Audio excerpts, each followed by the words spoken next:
Diário do Reino, com o pastor Benhur dos Santos, página 32. Não se esqueça de se inscrever no nosso canal e ative o sininho. Por que devemos obedecer? Eclesiastes, capítulo 12, versículo 13, nos relata: de tudo que se tem ouvido, a conclusão é: teme a Deus e obedeça aos seus mandamentos, pois isso é o dever do homem. Deus é reconhecido pelas principais religiões como o soberano Criador, principalmente pelo judaísmo e cristianismo. Por meio da revelação, sabemos que o Senhor reina em seu trono de autoridade. Davi, que reinou sobre Israel, reconhecia a superioridade da soberania de Deus e expressou isso em seus salmos. No Salmo 103, verso 19. O Senhor estabeleceu o seu trono nos céus e o seu reino domina sobre tudo. Todos aqueles que admitem a existência de Deus devem reconhecer a sua autoridade e, consequentemente, adotar uma atitude de submissão a Ele. Nada mais justo. A obediência nos faz ter comunhão com Deus e possibilita um relacionamento harmonioso com Ele.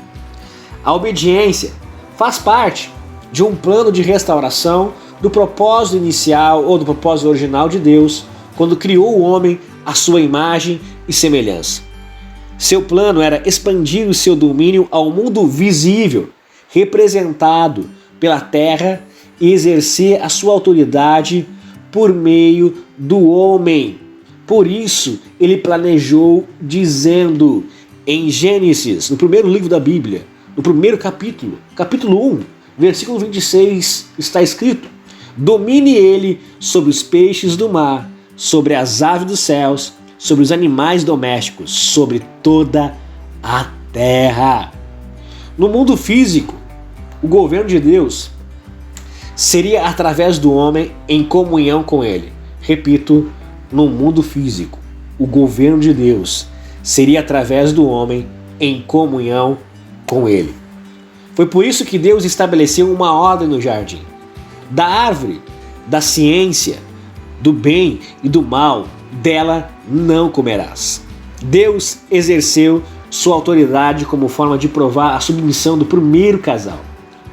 Ao desobedecer, o homem provocou a quebra de confiança e da comunhão. E assim perdeu o reino e a autoridade delegada por Deus a ele. Isso frustrou momentaneamente o plano do Criador. O plano. Séculos depois, Deus retornou o seu propósito de estabelecer seu reino sobre o mundo visível e enviou seu Filho para restaurar o que havia se perdido. Jesus Cristo teria que submeter-se ao Pai em tudo e capacitar-se a gerar filhos espirituais com as características apropriadas.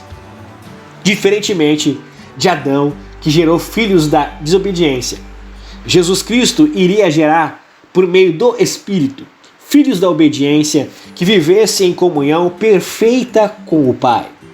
Assim, o reino de Deus seria finalmente estabelecido. Essa é a obra de Cristo e essa foi a sua missão terrena: aprender a obediência para ensinar a obediência.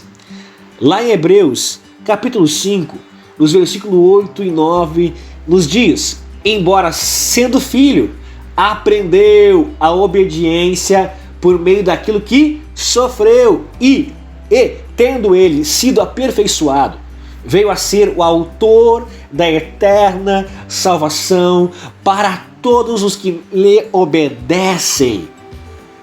Vamos falar um pouquinho sobre a obediência de Cristo. Vamos falar alguns exemplos bíblicos da obediência de Cristo, que são os seguintes.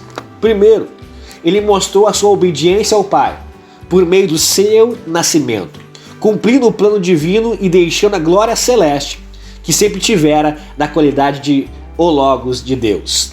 Em João capítulo 1, versículo 1 ao 5, você vai ter com mais precisão isso. Segundo ponto, ou segundo exemplo bíblico da obediência de Cristo. Em sua infância, Jesus obedeceu a Maria e a José, seu pai adotivo, mas principalmente o seu Pai Celestial. Lá em Lucas, capítulo 2, versículo 49 e versículo 51, você pode também estar lendo. Terceiro ponto, o terceiro exemplo de obediência.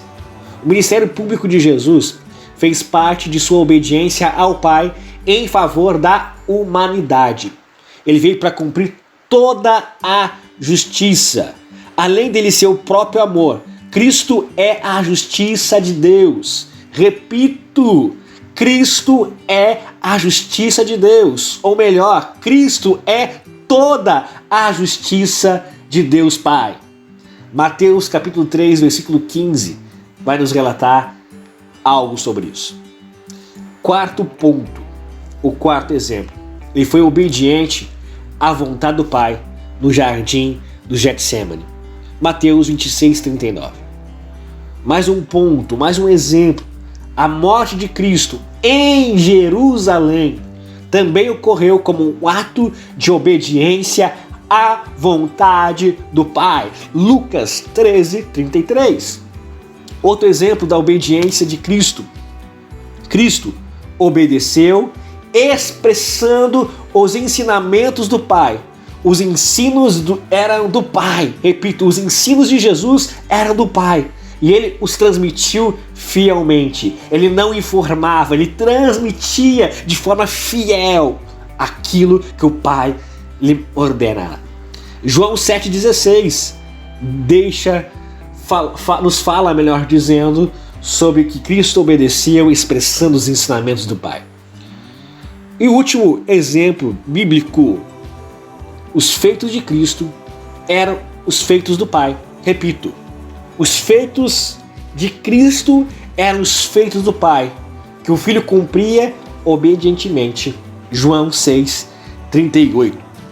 Então, como homem, ele aprendeu a obediência por meio das coisas que sofreu, conforme nós lemos Hebreus 5.